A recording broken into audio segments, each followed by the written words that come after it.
Hi, this is Dasha, and this is my day 8 of the Talking to the Camera challenge. And I thought that today maybe we can compare how we feel at the beginning of our career versus, a few years down the line, maybe 5 years down the line, when we mature a little bit and we have slightly different priorities in the workplace. I've been working for almost 5 years now, so this is more like the lessons I've learned for myself throughout my career journey so far. I'm sure I will learn many more, and I wouldn't take my words as holy grail because obviously I'm still at the beginning of my career. But at the same time, I see the difference between how I was at the very beginning of my career when I had absolutely no work experience versus having worked for a few years, how my priorities have changed and how my attitude has changed in the workplace. You must have heard this expression before, that some people work to live and some of us live to work, and I would definitely put myself in the first category right now. I definitely work to live. A job to me is just a job, and that really differs from my attitude at the very beginning of my career when my job was pretty much everything to me, and even small mistakes would cause me a lot of stress. As we get more work experience, we come to a realization that a mistake at work is not the end of the world. If we make a mistake, we can fix it. If we can't fix it, it shouldn't impact our personal lives. Remember when we were students and we would sit that first important exam in our lives, and it would seem at the time that our life is dependent on this exam, on how we do at this exam, and if we failed it, it would be the end of the world.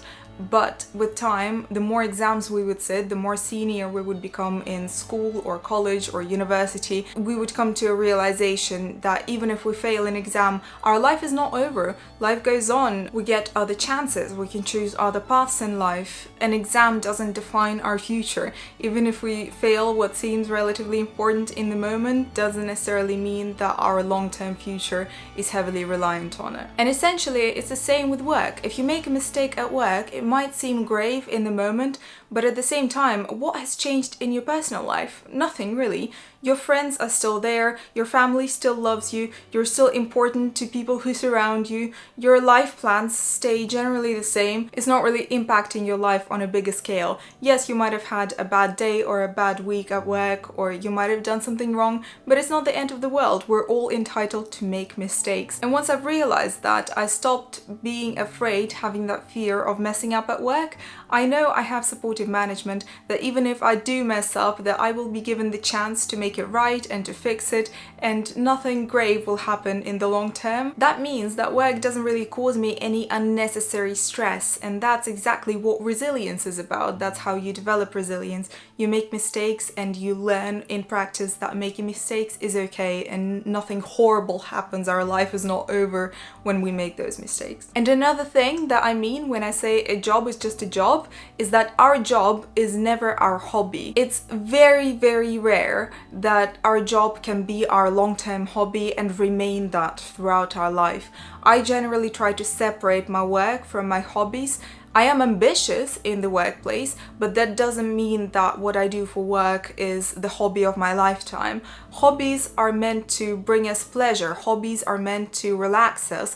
A job is usually what gives us some responsibility. It gives us some purpose and a way to move forward, but it's at the cost of maintaining your focus and giving your time consistently to this job, and generally just taking responsibility for what you do.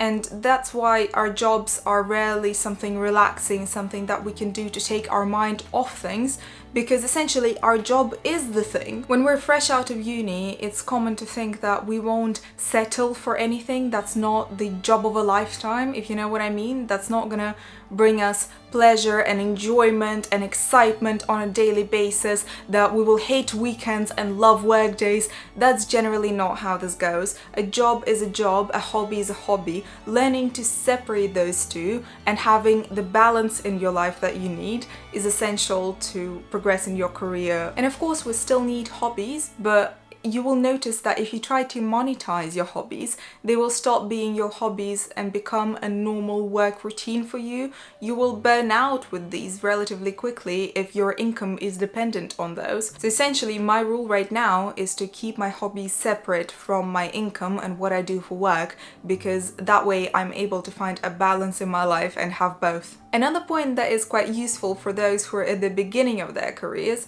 is that if you have a chance to try yourself out in different areas, take it.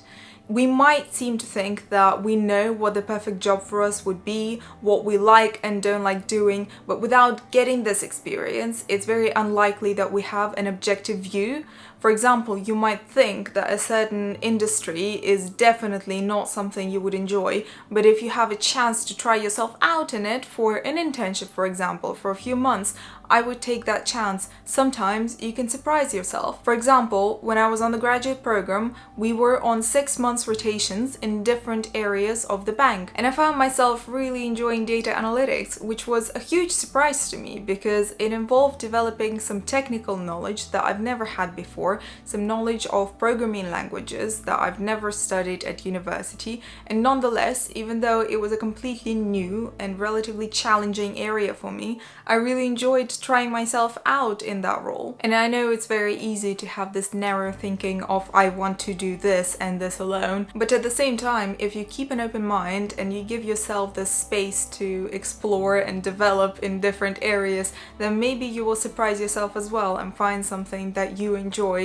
that you wouldn't necessarily expect yourself to. Another realization I've had is the vast importance of your network that you build in the workplace. If you work somewhere corporate and you've just started your career, the word network might be a meaningless buzzword that people throw around and try to force upon you, but they do mean well. Network is actually very important. And a good example of that would be, for 1 year, I was in a role where I was an individual contributor, which means that I would just hand in the work that I contributed to solely myself, and I would always hand it in to my manager. Therefore, my points of contact would be my manager and my immediate team. I didn't really know many stakeholders that I was working for because all the work would go through my manager to them, and I didn't necessarily get that exposure, which is crucial when you want people to know you. I still got good ratings for my effort, but I never went higher than that because people were just simply not aware of who I am and what I do. And I must say, I was working quite a lot and the job itself was challenging to me. I was often staying after hours,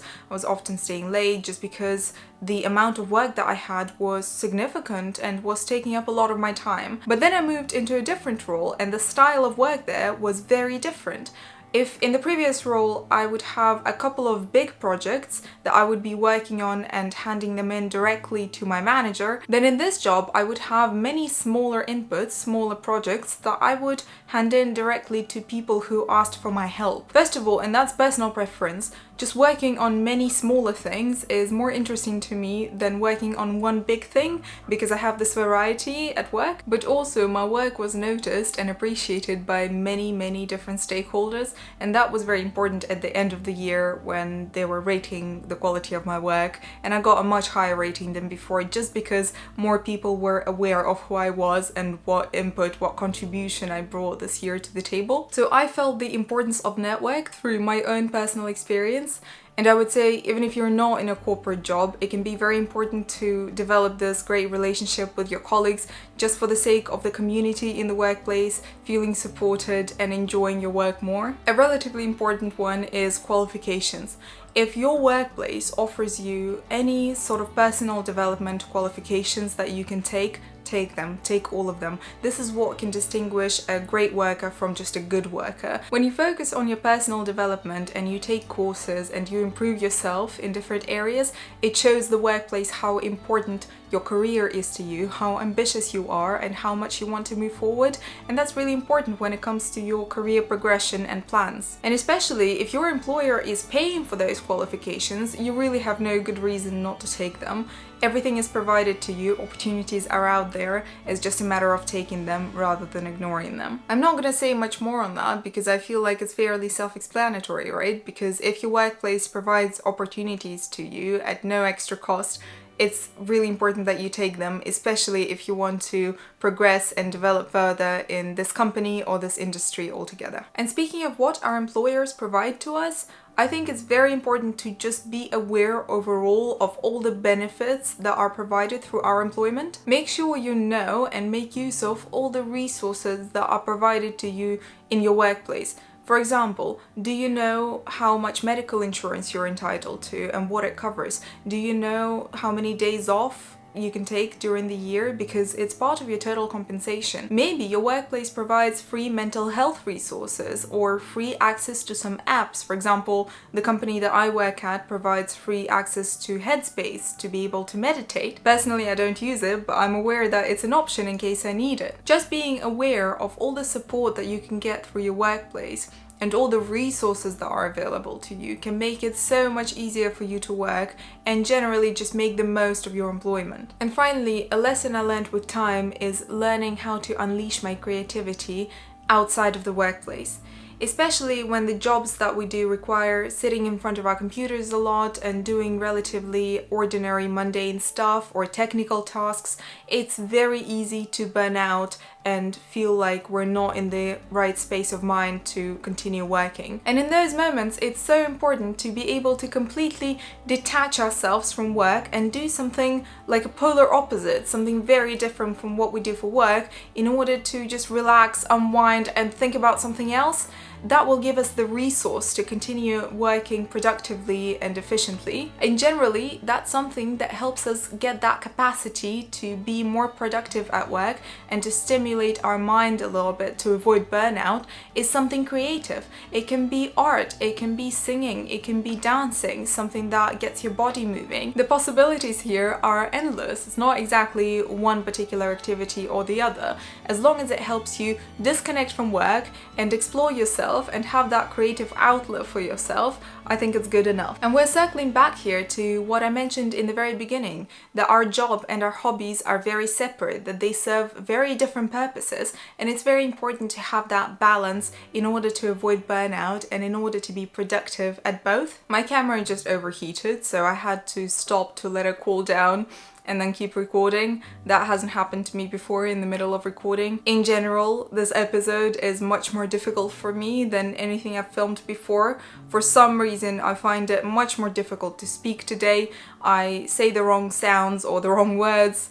I get annoyed at myself, and it's just not been a good day recording wise. Hopefully I'll be able to fix that while editing. But those were pretty much all the points that I wanted to cover today. Obviously, we're looking at our job very differently in our first year working versus, our third, fourth, fifth year working. We come to different realizations and we learn different lessons for ourselves. I'm gonna be wrapping this up before my camera dies on me again. So thank you so much for watching. I hope it was useful, and I'll see you in the next one. Bye.